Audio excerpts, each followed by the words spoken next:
Today is St. Crispin's Day. Congratulations and welcome to St. Crispin's Day. You are outnumbered and overwhelmed. The world around you is crazy. It's official. It's absolutely bonkers. It's lost its mind. Perhaps, maybe, just maybe, there's never been a greater time to be alive than right now. The opportunity that we have, you and I have, to be on the team, to be soldiers for the King of Kings and the Lord of Lords. Today is the feast day of St. Crispin. The 25th of October, 1415, Henry V's English and Welsh longbowmen defeated a numerically superior French army at the Battle of Agincourt in northern France. It was a key English victory in the 100 Years' War and is known as St. Crispin's Day. You know, this war that was started by the grandfather of Henry V, it was renewed under Henry V.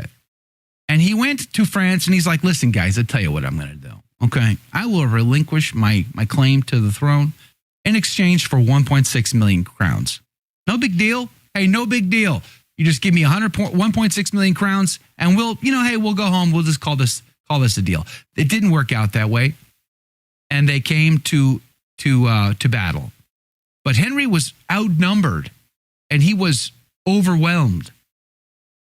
And it's very interesting because the casualties, the article I'm reading, I'm going to link to it in the show notes for you, by the way. Casualties for the Battle of Agincourt are not known with certainty, though many scholars estimate the French suffered 7,000 to 10,000, with another 1,500 nobles taken prisoner. English losses are generally accepted to be around 100 and perhaps as high as 500. Though he had won a stunning victory, Henry was unable to press home his advantage due to the weakened state of his army. Reaching Calais on October the 29th, Henry returned to England the following month, where he was greeted as a hero. Now, it's interesting because the battle was hot, and it was the archers that really turned the tide for the English. I'm an archer, so, hey, praise be to God for archers. Henry V actually slaughtered all of his French prisoners because he thought he was about to be wiped out. So he wiped out all of his French prisoners because he didn't want them to be turned against him. So it's not like it's, innocent activity that's going on in this battle. But it is interesting because the great Catholic Shakespeare, and I did say Catholic, he was Catholic. I've had those conversations with Joseph Pierce in the past. Absolutely, Shakespeare was Catholic. He wrote this famous speech in his play on Henry V that I think is inspirational for us today, to remind us that maybe, just maybe, that today we should be grateful that we are alive in so desperate a time, on the brink of World War III, on the brink of the total collapse of society in the West, when evil is surrounding us at every moment, in every aspect of society, when deception and manipulation is common practice. Maybe, just maybe, today we should be grateful that we are alive and in the army of the King of Kings and the Lord of Lords. So I want to read for you today this famous speech from the Battle of Agincourt, King Henry V from the Catholic Shakespeare. Jake, would you play that music for me, please?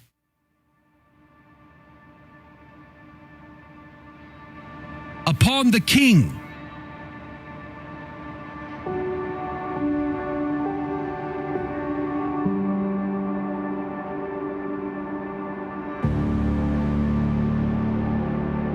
What's he that wishes so, my cousin Westmoreland? No, my fair cousin. If we are marked to die, we are enow to do our country loss. And if to live, the fewer men the greater share of honor. God's will, I pray thee, wish not one man more. By Jove, I'm not covetous for gold, nor care I who doth feed upon my cost. It yearns me not if men my garments wear.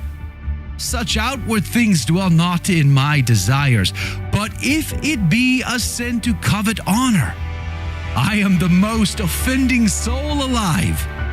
No, faith, my cuz, wish not a man from England God's peace. I would not lose so great an honor as one man more, methinks, would share from me for the best hope I have. Oh, do not wish one more. Rather proclaim it, Westmoreland, through my host, that he which hath no stomach to this fight, let him depart. His passport shall be made, and crowns for convoy put into his purse. Would not die in that man's company that fears his fellowship to die with us. This day is called the Feast of Crispin. He that outlives this day and comes safe a home will stand a tiptoe when this day is named, and rouse him at the name of Crispin. He that shall live this day and see old age will yearly on the vigil feast his neighbors and say, tomorrow is St Crispin. Then will he strip his sleeve and show his scars and say, these wounds I had on Crispin's day. Old men forget, yet all shall be forgot. But he'll remember with advantages what feats he did that day. Then shall our names familiar in his mouth and household words, Henry the King, Bedford and Exeter, Warwick and Talbot, Salisbury and Gloucester, be in their flowing cups freshly remembered. This story shall the good man teach his son, and Crispin shall ne'er go by from this to the ending of the world, but we in it shall be remembered. We few, we happy few, we band of brothers. For he today that sheds his blood with me shall be my brother. Be he ne'er so vile this day shall gentle his condition, and gentlemen in England now abed shall think themselves accursed that they were not here, and hold their manhoods cheap, whilst any speaks that fought with us upon St Crispin's day. Shakespeare. Isn't that so good? I mean, that is just so good. You know, I remember conversating with Randall Sullivan, a journalist out of Washington State, about his trip to Mexico, about going into the cave and with which the cartels offer their sacrifices, human, animal, and otherwise, to the hummingbird wizard, who is Satan himself, and feeling the dread, the evil, the presence of the beast in that very space, and was told, if you don't leave now, you will be the next sacrifice. They will happily offer you. And there's just so many around us today that are embracing this dark madness of the beast, the manipulations, the lies, the father of lies, who wants us to believe that there is nothing in this world but the world itself. And then he can provide you with what you want most. And then I'm reminded of the King of Kings and the Lord of Lords and what he said in Matthew chapter 6. Where your treasure lies, there also is your heart. So where's your heart? What is your treasure? Do you treasure this world, this crazy fallen world, and that's getting worse by the day? Or do you long for the promised land, and you are in the wilderness, and you are simply seeking that journey across the Jordan? I think too many of us, if we're being honest, we want what this world has to offer. And that is how I know when St. Paul says in Thessalonians will come true that most of us, your friends, your family, your coworkers, your relatives, your children, they will abandon the faith. They will walk away from Holy Mother Church, from truth itself, and they will embrace the light. They will be misled by the darkness that surrounds us and is getting louder by the day, because they will feel overwhelmed and outnumbered. And they will say to themselves, it is impossible, we cannot win.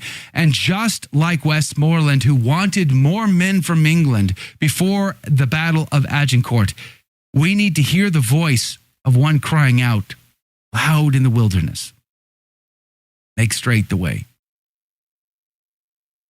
Just like Henry V in the words of Shakespeare. No, I don't want another one. I don't want any more men. There'd be more glory for us. Imagine the opportunity to die in the king's service today.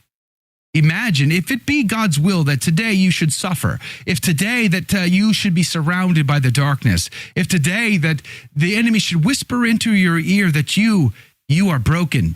You are trash. You have committed so many mortal sins. You can never be forgiven. Imagine that if today, instead of hearing that voice, you heard the voice of God, your creator, the one who loves you so much that he breathed the life into you at the conception and brought you into this world, handcrafted by the King of Kings and the Lord of Lords. Imagine if you listened to that voice today and he said, "You are mine and I love you." Would that today we should have the opportunity, the honor to die for the King. It's a great day. St. Crispin's Day is a great day. It's a great day to be alive, to be surrounded by the overwhelming horde of the enemy. Because guess what? They lose because Our Lady will crush their head. And I cannot wait. We'll be right back.